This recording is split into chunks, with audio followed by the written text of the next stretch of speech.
భారతదేశాన్ని కలచవేసిన సంఘటన.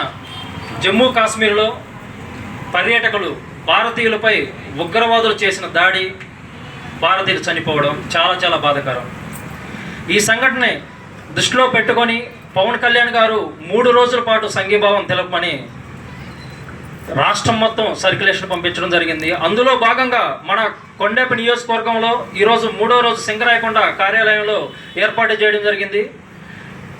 ఈ సంఘీభావం కార్యక్రమానికి చనిపోయినటువంటి మన భారతీయులకు సంఘీభావం తెలవడానికి మాజీ మంత్రివర్యులు శ్రీ బాలినేని శ్రీనివాసరెడ్డి గారు తనయులు యువ నాయకులు ప్రణీత రెడ్డి గారు, అదేవిధంగా జిల్లా ప్రచార కమిటీ చైర్మన్ గౌరవనీయులు శ్రీ జడ బాలనాగేంద్ర యాదవ్ గారికి ప్రత్యేకంగా ధన్యవాదాలు. కొండేపి నియోజకవర్గం నుండి పవన్ కళ్యాణ్ గారు చెప్పినట్టు ఉగ్రవాదులు ఎక్కడున్నా ఎక్కడ దాంకున్నా వదిలిపెట్టే ప్రసక్తే లేదు.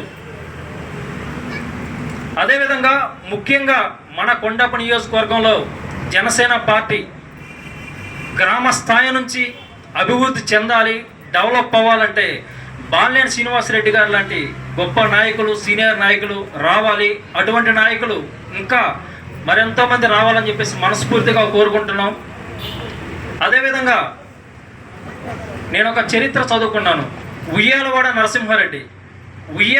నరసింహారెడ్డి జీవిత చరిత్ర తెలుసుకుంటే ఆయన ఆశయాలు, ఆయన సిద్ధాంతాలు, ఆయన భావాలు, ఉయ్యాలవాడ నరసింహారెడ్డి మరొక రూపమే మన ప్రకాశం జిల్లా బాలినేని శ్రీనివాసరెడ్డి గారు.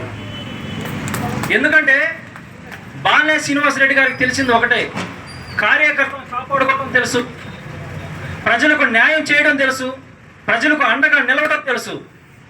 గ్రామ స్థాయిలో మా జనసేన వారికి రావాల్సిన వాటా, మాకు రావాల్సిన 30% కానీ 40% కానీ 50% అది ఏదైతే ఉందో మాకు రావాలని గట్టిగా నిలదీసే దమ్మున్న నాయకుడు మన బాలినేని శ్రీనివాసరెడ్డి గారు. అటువంటి వారి నాయకత్వం పనిచేయడానికి కొండేపి నియోజకవర్గ జనసేన పార్టీ సిద్ధంగా ఉంటుందని ఈరోజు ఈ కార్యక్రమంగా చెప్తున్నాను మీకు. ఎందుకంటే పార్టీ పెట్టినప్పటి నుంచి నేను పార్టీలో ఉన్నాను. గ్రౌండ్ స్థాయిలో పార్టీ ఎదగాలన్నా, డెవలప్ అవ్వాలన్నా బాలినేని శ్రీనివాసరెడ్డి గారు లాంటి నాయకులు రావాలి. మేము వాళ్ళని స్వాగతిస్తున్నాం. పవన్ కళ్యాణ్ గారు ఎటువంటి నిర్ణయాలు తీసుకున్నా మేము శిరస్సు వంచి పాటిస్తాం. అదేవిధంగా ఈరోజు సంఘీభావం 3వ రోజు ఈ కార్యక్రమానికి వచ్చిన మీ అందరికీ, మీడియా మిత్రులకి, ప్రజలకి, అదేవిధంగా ముఖ్య అతిథులకి ప్రత్యేకంగా ధన్యవాదాలు తెలియజేస్తున్నాను. జై హింద్, జై భారత్.